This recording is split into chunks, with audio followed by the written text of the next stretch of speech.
Hi guys, welcome to my channel. ఈరోజు నేను గోపాలకృష్ణ మన నందగోపాలుడి స్టోరీ చెప్తున్నాను. వెన్న దొంగ. గోపిక బృందావనం గ్రామం ఆనందంతో నిండిపోయేది. ఎందుకంటే అక్కడ నందగోపాలుడు ఉండేవాడు. అతని చిలిపి చేష్టలు, అమాయకపు చిరునవ్వు అందరినీ మెప్పించేవి. కానీ గ్రామంలోని గోపికలకు ఒక పెద్ద సమస్య ఉండేది: వెన్న దొంగతనం. ఒకరోజు గోపికలు వెన్నను పెద్ద మట్టి కుండలో దాచారు, హోపింగ్ దట్ నందగోపాలుడు దాన్ని దొంగలించలేడు.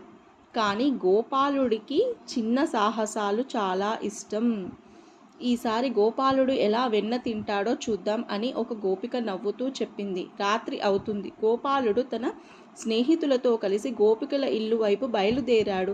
వారి మట్టి కుండలను తీయడానికి ఒకరిపై ఒకరు ఎక్కారు. చివరకు గోపాలుడు పైకి చేరి వెన్నను గట్టిగా పట్టుకున్నాడు.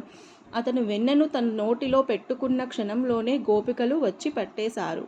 అయ్యో, మమ్మల్ని మోసం చేశావా గోపాల అని ఒక గోపిక నవ్వుతూ అడిగింది. కానీ గోపాలుడు అమాయకపు చూపులతో వెన్నతో నిండిన తల తిప్పకుండా నవ్వాడు. గోపికలు కోప్పడతారనుకుంటే వారు అతని ముద్దుగా చూస్తూ నవ్వేశారు.